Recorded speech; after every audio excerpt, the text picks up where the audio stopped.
Do our in-service on fire and safety. And this is specific to Goldberg. I know some of you guys are coming in here from assisted living, and that's totally fine because a lot of these are, it's kind of like the same, facility-wide in terms of how we respond. And so, let's go over some of these questions real quick. In terms of fire, a lot of it is kind of pretty repetitive. Some of our policies has changed on how to respond to fire. So let's go over real quick. Who is responsible for reading the fire alarm?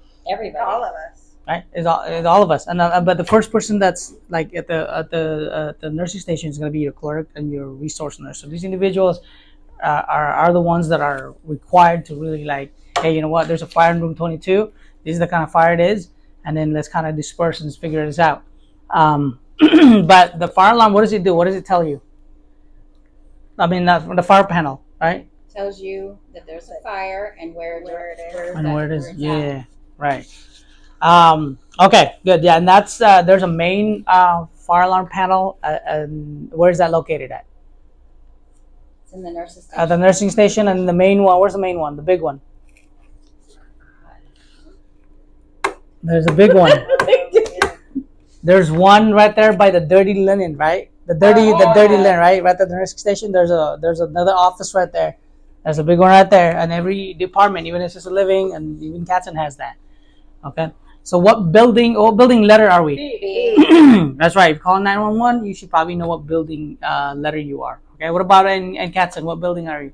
E. Building E. Okay. Don't call 911 and let them know we're Seacrest, and then they ask you what letter building you're in. You're like, well, I don't know. We're skilled nursing. Where are the fire alarm panels located in building B? In all halls. In all the halls? Fire alarm. Like if you need to pull the fire alarm, the pull alarm. Where is that located? The pull alarm, where you need to basically engage the alarm system. By the Where's exits. By the what kind of exits? That go outside. The main exit. Every exit. main exit and entrance has a pull alarm. All right. There's another one also that's kind of close to us. Where's that at? At the nursing station. Thank you, John, for getting that. At the nursing station, there's a pull alarm panel as well. All right. How should hallways look like before and after the fire alarm? Cleared.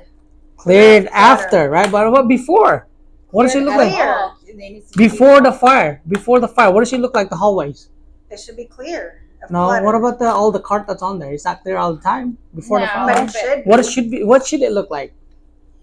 The carts and stuff should be on one side. That's right. That's it right here. One side. Only on one side, whether it's the right side or left side. And the reason being is that it has to be clear because when the fire department comes in and then you don't have time to remove all that stuff, at least one hallway is empty, right? At least one side of the hallway is empty. Okay. But that's 24/7, 7 days a week. Only one side of the hallway should be filled. What kind of fire panel, or what does the fire panel tells you? We've already talked about that. That tells you, what kind of fire it is and where the fire is at. What equipment can you use to utilize the overhead paging system? This one, it used to be the phone, but there's also one more. The radio. Put it on 4. That's right. It's on channel 4. Look at that. She knows that because that's the only thing they use over there. They don't use this Concord that we use here. We have 2 radios here. We're on 22. 22? we have this radio. Yeah. So we have this rinky dinky one that we use just kind of facility this in our unit. Yeah. So with that doesn't connect to the overhead. Okay. This one does. Okay. These are let me see that. This is the $700 radio right here. This one will connect, and this thing is good. Okay. What does the acronym EOP stand for, and where can you find it? Emergency operation plan. Plan. Program. Plan. Oh, Emergency operations nursing plan. station. Right? At the nursing station, yes. So it's a big old book that tells you exactly what you need to do when there's an emergency, right? Step by step. When clearing the hallways during Code Red incident, where do you store the med carts and the linen carts? In the rooms. In the rooms. Empty rooms. Empty rooms. Where else can you put them? Showers. Shower rooms, yeah, right? All right. Why do we need to make sure that the charge nurse stays at the nurse station during the code red incident if there are no Just in hazards case, in the immediate area? for the Traffic What are they known as? They're known as the person person of contact. contact. person of contact, incident commander, what do you want to call it? They're kind of, and then they're the ones that are kind of directing the fire department when they're coming in, right? So we always need to have like that point of contact or incident commander in place. Okay. If a resident is spotted in the hallway during fire alarm activation, where can we safely take this resident? Do we put him back in the room? Shove him back in the room? No. Do we put him at the nursing station? No, you put it. Activities or guard. Okay. While we're at this, I don't think I asked this question. Where do we evacuate if there's a huge fire and we have to evacuate everybody? In our patio. Back patio? We're all gonna get Or torched out in the parking lot.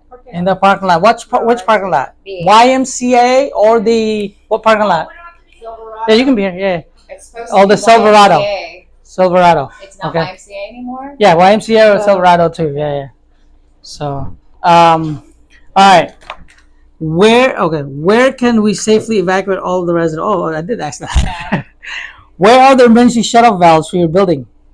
For our building. Where's the emergency shut-off for gas? Where's the gas?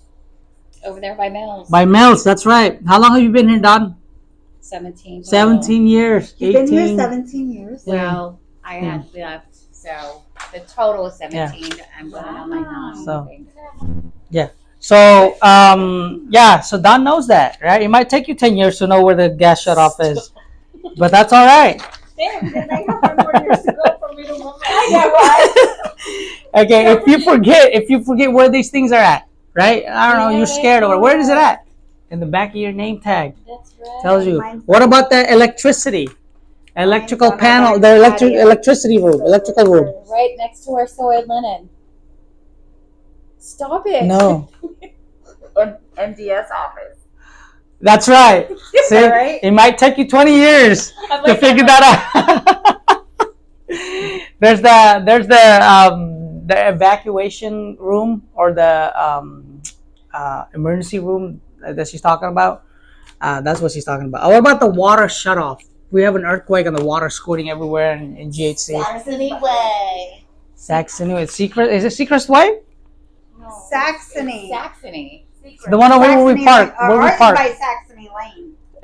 Ours is secrets. Go secrets.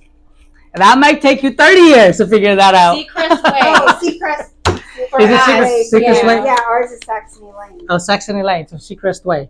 Yes. Okay. I have to do All it. right. So Don's been here for 18 years, guys, and then we're still kind of Stop it. You Yeah, just ended up on 1 year. no. You jinxed her. We forget sometimes, and that's why it's in your back of your name tag. Okay. What is this important? Why is this important to know? The most likely scenario. Huh? Why is this important to know? Why do you need to know all these shut offs and all that stuff?